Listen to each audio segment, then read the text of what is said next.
Hello, everyone, and welcome to Tell Me Why, a short but sharp, we hope sharp, podcast all about the Beatles. It's designed for busy Beatles people in the know, or busy Beatles people who want to stay in the know, because in under a half hour, we're going to tell you about a person and a great book that you should be reading and going out and buying and telling your friends about. We have had books that kind of touched on this subject in the past, such as this book, which was one of the very first books I ever saw when I went to what they called at that time Beatle Fest in New York over 20 years ago. And it was, we're going to see the Beatles. And it was an interview with a lot of Beatles fans, Joanne McCormick, Valerie Valaponi, Sean Weiss is in here, what it was like to go see the Beatles. This was followed by Sarah Schmidt's wonderful book, Happiness is Seeing the Beatles. But that book zeroed in on Beatles fans that went to shows in St. Louis. And then a few years ago, Dr. Ken O'Toole and Ken Womack discovered the intricacies of the Beatles and fandom. But this book today is a little bit different because it is going to focus on the longevity of really special fans who have been with the Beatles from the beginning. It is written by amazing journalist who has written for the Washington Post and the Baltimore Sun, and who has contributed to Chicken Soup for the Soul. This is Beatlemania Lives On, Superfans. And I consider myself to be a super fan. Superfans in the 21st century. And in honor of this great book and our guest today, I have worn my shirt from Japan because we know that they are definitely super fans. It's a yellow submarine shirt. And I wanted to show you this gift that was sent to me by fans in Japan. It's a double-sided shirt, and they are super fans. And we're going to find out what a super fan is and how it lives on in the 21st century from my guest and friend, Dana Klosner. Dana, thank you so much for being on Tell Me Why. Thank you so much for having me. Well, your book is so needed because truly there are fans who've been around for a long time. I started in December of 1963 prior to the Ed Sullivan Show. That's been a few years ago, right? Couple. Well, first of all, tell us about your recent face-to-face 10 feet away encounter with Sir Paul McCartney. It's funny, all through writing this book, and, everybody told me their amazing stories, and I would get chills, and I always wished I would have my own Beatles story. And now I do. I was front and center at the Bowery Ballroom, 10 feet away, literally. I was touching the stage to feel his presence. He looked at me so many times. I feel like I got to meet him. So I finally have my own story. Oh, that is fantastic. And how was the concert? It was the Paul McCartney concert, but for me, it was just so much more. Everybody around me was young, and for them, it was a fantastic concert. But for me, it was my chance to talk to him. Yeah, and that's the great thing about the Fest for Beatles fans. And by the way, if you've never been to a Fest for Beatles fans, you guys are only cheating yourselves because really and truly, it is one of the most amazing weekends. There are guest speakers, artists, sculptors. There are people who've known the Beatles, close friends and associates who are there.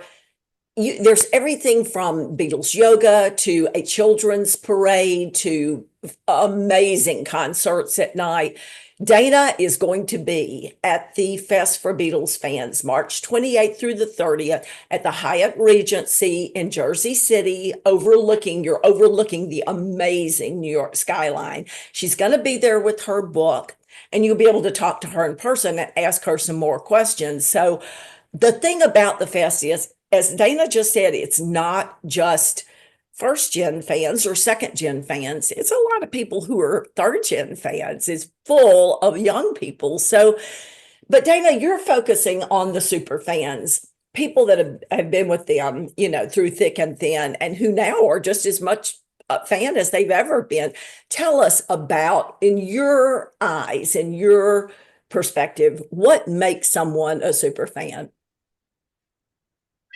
Two things. To me, it's people that feel a connection to the Beatles more than listening to the music. The music, of course, is a huge part of it, but they just feel like the members of the Beatles are in their soul and part of their family.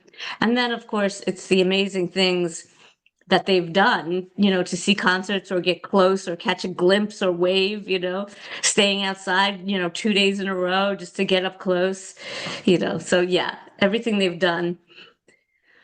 And, the careers have started. Of course, there's the tribute bands that, grew up listening and then learned every note, chord for chord and beat for beat. And, they are able to play the music for fans that weren't old enough to be there and, have it feel like they were there. So, Yeah. I mean, people still would do anything. When Ringo was performing on Good Morning America a few years ago in their early morning concert, my husband and I got up, in the middle of the night, got on the yeah. train. We were in New York I think we got there a little bit after midnight. And by 2 a.m., we headed for Bryant Park, where Ringo was going to be performing, thinking we'd be the first people in line. And by far, we were not. Well, We I'm telling you, sorry, the Bowery Ballroom, it was all, in my head, kids, people that were like 25, maybe 30 tops, that waited outside 18 hours in the rain and snow. It was New York. It was just a couple of weeks ago, winter in New York, and they waited outside 18 hours. That's crazy. I saw Skylar Moody, who Yeah, she was there. Yeah.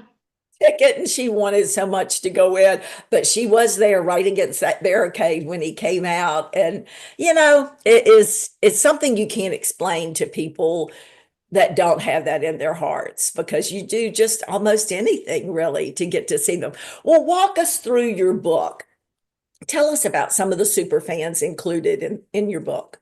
Well, the book kind of runs the gambit from, I say everyday people, but, people like ourselves who thought we would never get a chance to get close, that actually either did get a chance to get close or, named their baby after one of the Beatles or, some crazy things. And then there's more well-known people. There's Beatle Channel DJs and Peter Asher and Laurence Juber and Vivek Tiwari, who we all know from The Fest, who wrote a book about Brian Epstein, a graphic novel.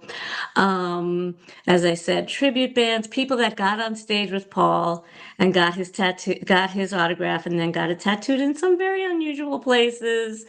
There are people that have devoted their whole life and career, like you, to the Beatles, starting with a passion when they were a young child and then making a whole career out of it. There are people that met at International Beatles Week in Liverpool and ended up getting married at International Beatles Week.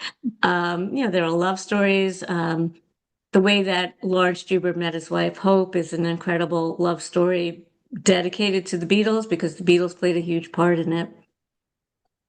Yeah, there are pictures in here. I mean, it's not just the stories, it's great pictures. And let's see if I can happen to find that one of Laurence Juber and Hope, because it is just absolutely precious. And then I'll ask you to tell us a few of these stories that are in here. We don't want to give too much away because we definitely want people to get the book. And you will be signing books at the Of Fed. course. Yeah. That's the best part, is talking to people and hearing their stories. The stories never end.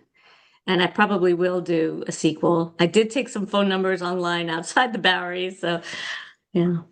I don't see you don't happen to know which page Lawrence is on, do you? Lawrence is, I don't know the page. There's an index in the back. Oh, One of that David. is David Stark. Yeah, that's David Stark right there. Look at what a baby he is. And Yeah, yeah. there So was David, as a teenager, one of David. Tell his would sneak his way in to movie premieres and press events.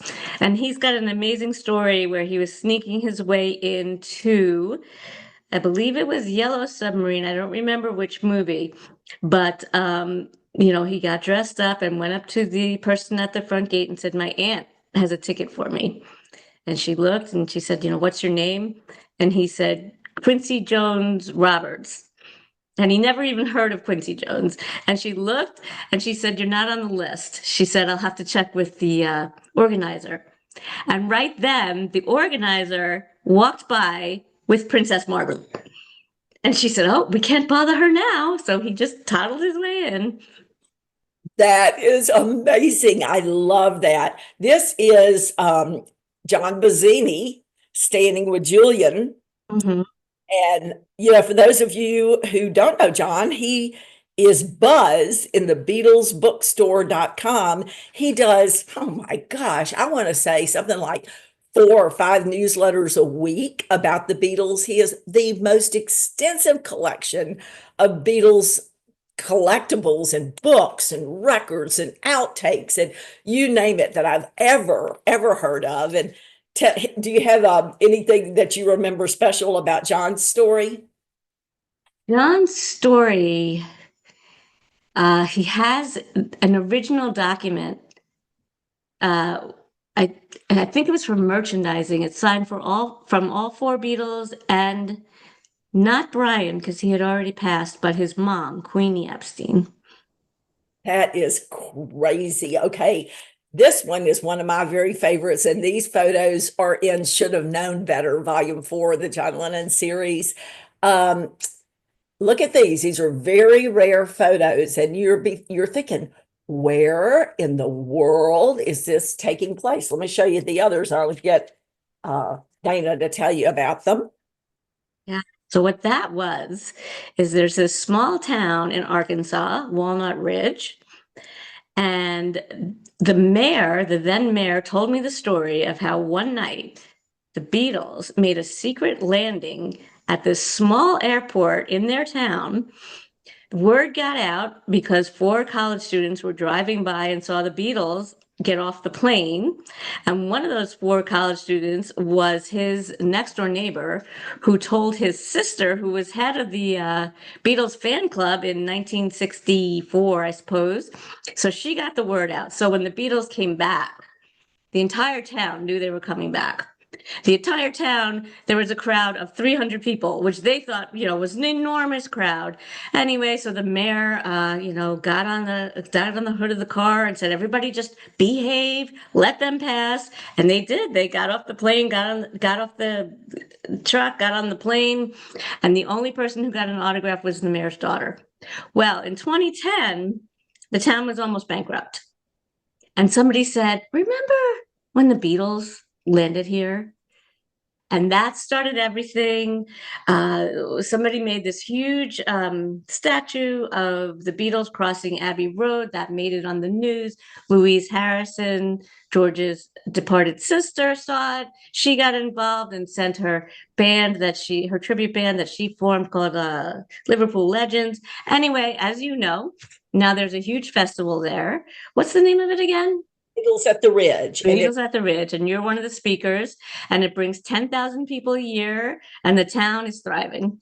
Yeah, the fact that they were the only group of people that didn't scream, didn't yell, didn't molest the Beatles, did not just let them calmly get on the plane. And the people, it was Sunday, so they're wearing their Sunday clothes, they're in their Sunday best, and they're just standing there very quietly.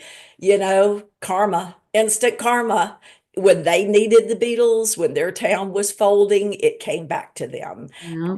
It kept that town alive, and now they're thriving thanks to the Beatles. So, Beatles at the Ridge, it's always held as close as they can have it to the day in September, around September 17th, that the Beatles landed there. So check it out, put it on your calendar, Beatles at the Ridge. Here is that great picture of Laurence and Hope Juber and their baby and George Harrison. Tell us about this one. Okay, so that story, Hope had met, I don't know if she met all three or two of the Beatles, but George was always her favorite, and she never got a chance to meet him. And Laurence was working on the music for Shanghai Surprise with George, and he promised Hope she would get to meet him and come to the studio, but she was pregnant. And the day she was supposed to go to the studio, she went into labor. So their joke is, instead of "Here comes the sun," it was "Here comes the baby." So she gave birth, and 2 days later, the phone rings, and it's George. And he said, "Whenever you're ready, I would love for you to come to the studio."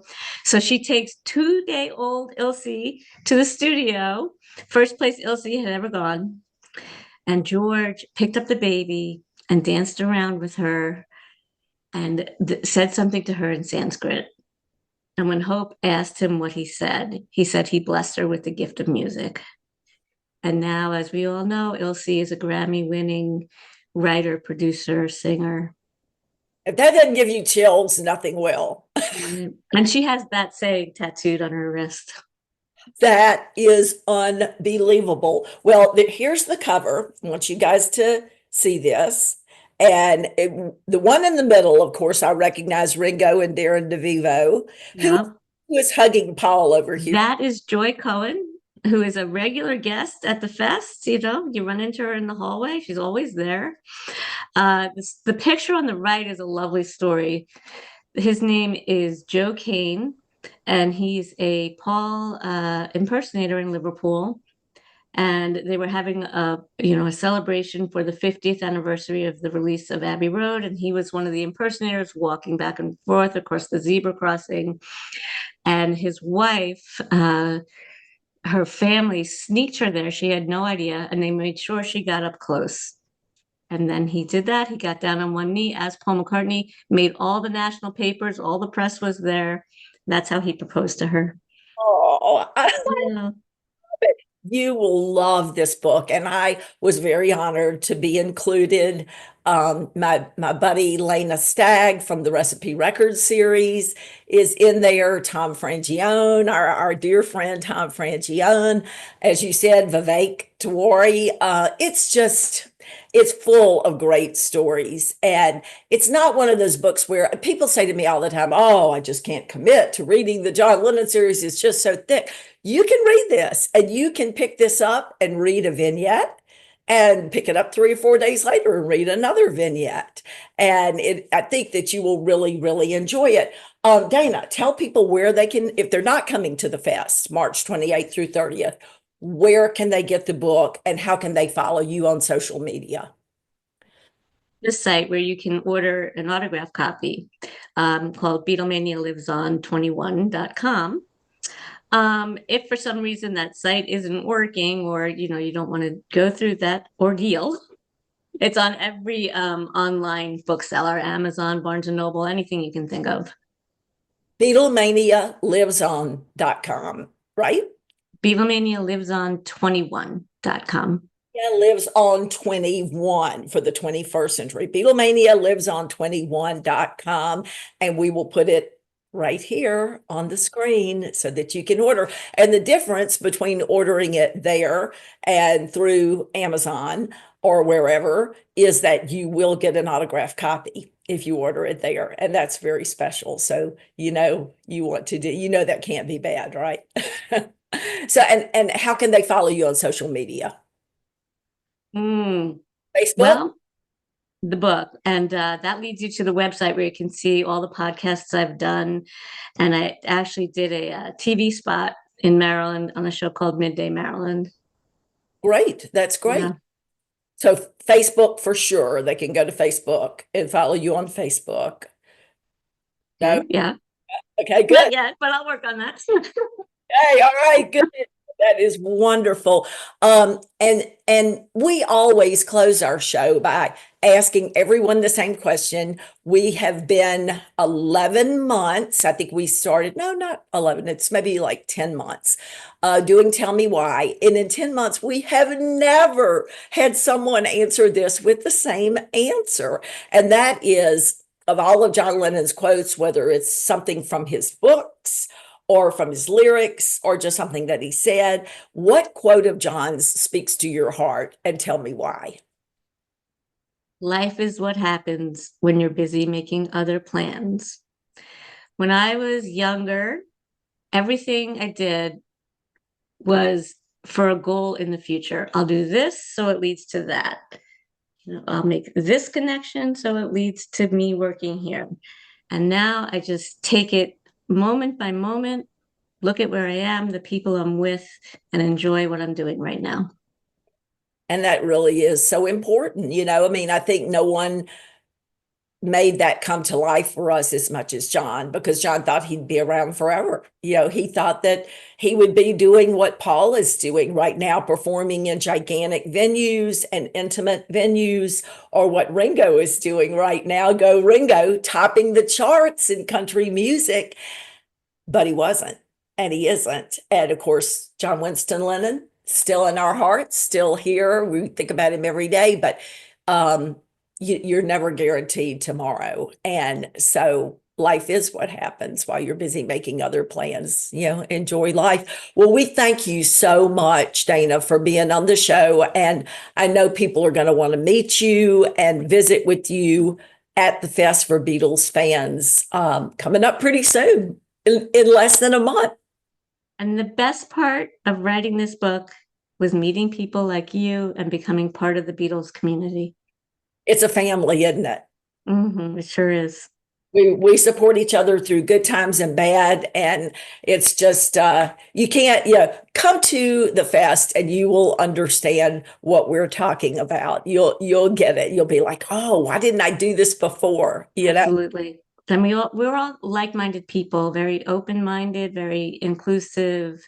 Everybody's welcome.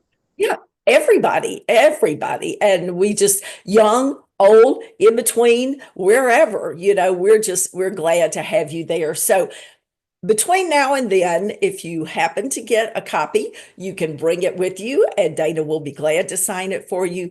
Beatlemania lives on. Superfans in the 21st century. They are alive and well and topping the charts with Ringo. So congratulations. And Dana, congratulations on your book. It is amazing. And I'll see you in about 3 weeks. I will. I'm looking forward to it. All right, everyone. We will see you soon on our next episode of Tell Me Why. Until then, ta-ra and shine on.